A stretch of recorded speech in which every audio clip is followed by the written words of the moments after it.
সাংবাদিকরা ইয়ে করে পেপারে দেয়। তারপরে তোমার হলো ওই আপনি কত সালে ইত্যাদিতে গেছিলেন? 20 সালে। 2020 সালে।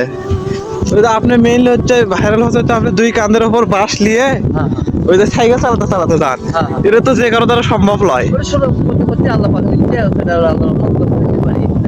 ওই যে দুই ঘাড়ের উপর বাঁশ দিয়ে সাইকেল চালান খুব ইয়ে। আপনি এ যাবত কতগুলো ছাগল নির্মাণ করছেন? তাহলে 500-র উপরে। 500-র উপর। তারপর আর কি কি কাজ আর করছেন? তালের গাছটা দেখি সুগর করতে মানে দেও পাওয়া থেকে যেতে পারছে। তার কাছে সুগর করতে আমি সেটা বাসা আমার কাছে এবারে ওই স্কুল তার আপনার গাছ তার বলছে আমার ইউনিয়ন গাছ যত দেখবে সব, তারপর হাসপাতালের মধ্যে তারপর এইভাবে অনেক কাজ করা আছে। রাস্তা বাংলাবাড়ির রাস্তা, সচেতন রাস্তা, তারপরে মাদের বাড়িতে বাংলাবাড়ি রাস্তা, তারপরে এইভাবে বহুত কাজ ইনশাল্লাহ। তারপর অনেক নলকূপ প্রত্যেক পাথরের মধ্যে মধ্যে এখনো খবর পেলে সেটা যাই।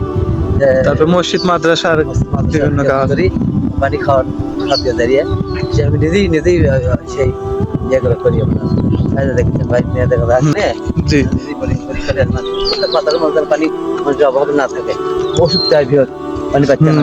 তারপর পানি পাচ্ছে আর কিছু করে কাম করছে, ওই কামের সময় পানি খাওয়ার জন্য অস্থির হয়, হাতের কাছে পানি হয়ে গেল।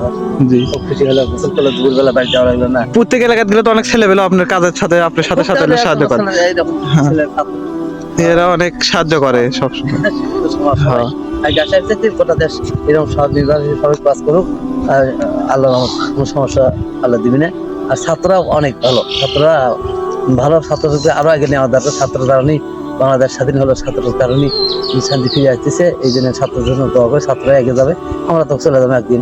এই ছাত্ররা যুগে যুগে যুগে যুগে এইভাবে দেশের অশান্তি শান্তি ফিরে নিয়ে আসবে। তাদের ছাত্রদের মধ্যে কোনো লোভ নাই, ছাত্রের মধ্যে বাড়ির লোভ নাই, গাড়ির লোভ নাই, বাড়ির সম্পত্তির লোভ নাই। ছাত্ররা চাচ্ছে শান্তি ফিরে আসুক।